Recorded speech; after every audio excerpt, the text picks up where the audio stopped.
Hello বন্ধুরা, good morning. আজ হচ্ছে 8 মার্চ আর এখন বাজছে সকাল 9:15 মতো।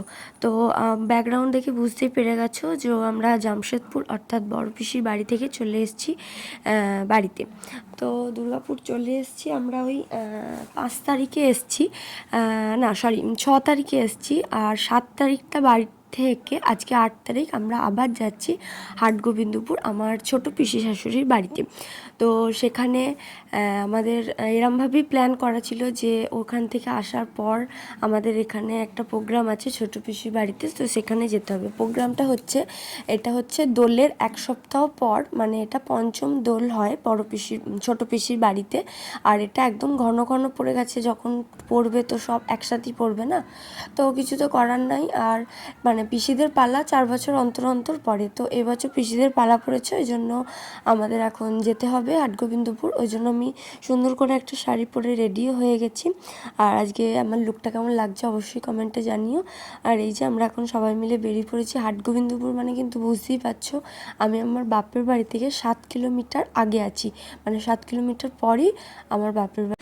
যাই হোক, বকতে বকতে 2 ঘন্টা রাস্তা পেরিয়ে কিন্তু আমরা চলে এসেছি হাটগোবিন্দপুর ছোটো পিসির বাড়িতে। আর তারপর আমরা দুপুর করে পৌঁছেছি। তারপর লাঞ্চ টাঞ্চ করার পর একটু শুয়েছিলাম। আর যেহেতু কালকে বাড়িতে একটা প্রোগ্রাম, মানে আমরা 8 তারিখে এসেছি, 9 তারিখ বাড়িতে একটা প্রোগ্রাম আছে, মানে ওই যে পঞ্চম দোলটা 9 তারিখে হবে, আমরা আগের দিন এসেছি, তাই জন্য কিন্তু দেখতেই পাচ্ছ প্রিপারেশান নেওয়া হচ্ছে। ওই যে আমি কি করছিলাম, ওটা আমি মানে বটিটা ধার করার চেষ্টা করছিলাম একটা কাটারি দিয়ে। আর এদিকে সবাই মিলে সবজি কাটছে। গ্রামে কোনো জিনিস করার কিন্তু এটাই মজা, খুব সুন্দরভাবে সবাই মিলে একসাথে বসে বসে গল্প করা হয়। আর মানে আমার তো বেশ মজা লাগছে, বাড়ির এতটা কাছে আছি, আবার কোথাও গিয়ে দুঃখ হচ্ছে বাড়ির এতটা কাছে আছি, বাড়ি যেতে পারছি না। তো যাই হোক, আমার মায়েরাও আসবে সন্ধ্যের দিকে, মায়েদেরও নিমন্ত্রণ করেছিল। আর এই যে এটা হচ্ছে বাড়ির বাইরেটা সুন্দর করে এখানে উনুন টুনুন পাতা হয়েছে, এখানেই সমস্ত ভোজের রান্নাবান্নাগুলো এখানেই হবে। ওই যে বললাম আমার খুব আনন্দ হচ্ছিলো। প্রথমত একটা হচ্ছে আমার বাড়ির কাছে এসেছি বলে আনন্দ হচ্ছে, আর একটা হচ্ছে আমার বিয়ে হয়েছে 2 বছর, আর 2 বছরে ছোটো পিসির বাড়িতে আমার আসা হয়নি এতটা কাছে হওয়া সত্ত্বেও। আর যেহেতু এই অনুষ্ঠানটা 4 বছর পর পর পিসিদের হয়, তো ওই জন্য আমার তো বিয়ে 2 বছর হয়েছে, তো কি করে আসবো, ওই জন্য এবার সুযোগ হয়েছে, তো এবার চলেই এলাম। তারপর একটু সন্ধে হতেই সবাই চলে এলো, একে একে রান্নাবান্না চাপাচ্ছে, আর আমি এদিকে একটু চা দিয়ে দিলাম। এই যে এখানে হচ্ছে মিষ্টি হবে, বোঁদে হবে, সব বাড়িতেই বানানো হবে। আমাদের এই গ্রাম সাইডে না, এই মানে বাড়িতে নিজের হাতে করে এই যে করার মজাটা, এটা আমাদের মানে এদিকে খুব একটা চল নেই, কিন্তু আমাদের গ্রামের দিকে কিন্তু হয়। এমনকি আমার বিয়েতেও এইসব বাড়িতেই করা হয়েছে, এটাকে আমাদের ভাষায় ভিয়েন বসা বলে। তো বাড়িতেই এখানে মিষ্টির রস করে মিষ্টি তৈরি করা হয়েছে। দেখতেই পাচ্ছ মিষ্টিগুলো কীরকম রসের মধ্যে ভেসে উঠছে, দেখতে তো খুব ভালো লাগছে। আর যদিও বা আমার কাছে এটা অজানা কিছু নয়, কারণ আমি গ্রামেরই মেয়ে, তো এইগুলো আমি দেখে অভ্যস্ত। এদিকে মিষ্টিও প্রায় কমপ্লিট, তারপরে এদিকে বোঁদেও হয়ে যাচ্ছে, মানে হয়েই গেছে বলতে গেলে চলে। চলো আমরা এখন যাই দোলতলায় যাব এই পুজোর নিয়ম অনুযায়ী আমরা এখন দোলতলায় গিয়ে ওখানে একটা সুন্দর করে খড়ের ঘর করা আছে, তো সেটাকে পোড়ানো হবে।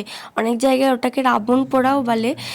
তো আমাদের গ্রামে যেরকম হতো সেটা হচ্ছে এই রামনবমী যেটা হয়, রামনবমীর পুজোর আগের দিন এই নিয়মটা হয়। তো যেখানে যেরকম নিয়ম আর কি, এখানে যেমন আগের দিনই হচ্ছে। আর দেখতেই পেলে ভিডিওতে মা, বুনি, মাইনা 3 জন চলে এসছে। ওরা যেহেতু কালকে আসতে পারবে না, কারণ বিয়ে বাড়ি শুরু হয়ে গেছে পাড়ায়, ওই জন্য ওরা আর আসতে পারবে না, ওই জন্য আজকে এসে দেখা করে গেল।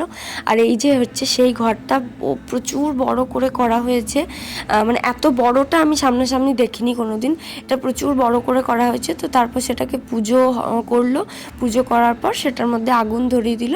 তো মানে এইভাবেই পুজোর সূচনা হলো।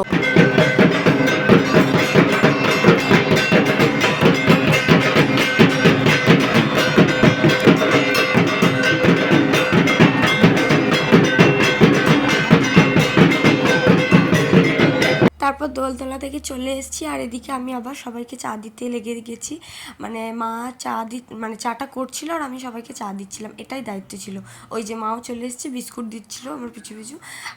তো তারপর ওখান থেকে আসার পর কিছুক্ষণ শাড়ি পরেছিলাম, তো তারপর যা গরম করছিল আর শাড়ি পরে থাকতে পারিনি, তারপর একটা কুর্তি পরে নিয়েছিলাম। আর এদিকে দুই মা, মাইনা, বুনি আরও সব ওখানকার কাকিমারা ছিল, তো সবাই মিলে বসে বসে গল্প করছিলাম। বাইরে ওদিকে রান্না বান্না হচ্ছে আর আমরা এদিকে বসে বসে গল্প করছিলাম। মন বলে ভালোবেসেছি, আঁখি বলিতে পারিনি, আমি স্বপ্নে তোমার দেখেছি, মোর নিশীতে বাসর সজ্জায়। মন বলে ভালোবেসেছি, আঁখি বলিতে পারিনি, আমি স্বপ্নে তোমায় দেখেছি। জানি নাই কোন আগুনে আমি জ্বলে মরি, কিসে আগুনে, জানি নাই কোন আগুনে আমি জ্বলে মরি, কিসে আগুনে, এ কোন খুশির বিজুড়ি, মধুর মধুর সোজায়। মন বলে ভালোবেসেছি, আঁখি বলিতে পারিনি, আমি স্বপ্নে তোমার দেখেছি, মোর নিশীতে বাসর সজ্জায়। মন বলে ভালোবেসেছি, আঁখি বলিতে পারিনি, আমি স্বপ্নে তোমায় দেখেছি। যে গান গাইলো নিশ্চয়ই তাকে দেখলে, সেই হচ্ছে আমার ছোট পিসি শাশুড়ি। তো বড় পিসি শাশুড়িকে তো দেখিয়েছো, আমার ভ্লগেই দেখেছো, আর ছোট পিসি শাশুড়িকেও দেখিয়ে দিলাম। তো তারপর এত ভালো হয়ে গেল, মনটা এত সুন্দর সুন্দর গান শোনালো। আমি তো জাস্ট একটা গানের একটুখানি পার্ট শোনাতে পারলাম তোমাদের ভিডিওর মাধ্যমে, সব গান তো আর ভিডিওতে অতভাবে শোনানো যায় না, তো একটুখানি শোনালাম। আশা করি খুব ভালো লেগেছে। আর এদিকে এখন খেতে বসে পড়েছে, তো আমি এদিকে জল দিয়ে দিচ্ছিলাম। এই কাজগুলো বেশ আমার করতে ভালো লাগে কিন্তু। তো তারপর আমরাও খেতে বসে পড়েছি। তারপর আমরা মায়েদের দিতে যাব, যেহেতু বললাম 7 কিলোমিটারের হেরফের আমাদের বাড়ি থেকে ছোট পিসির বাড়ি, ওই জন্য মায়েদের আমরা রাতে আর একা ছাড়িনি, তো আমরা দিতে গেছিলাম।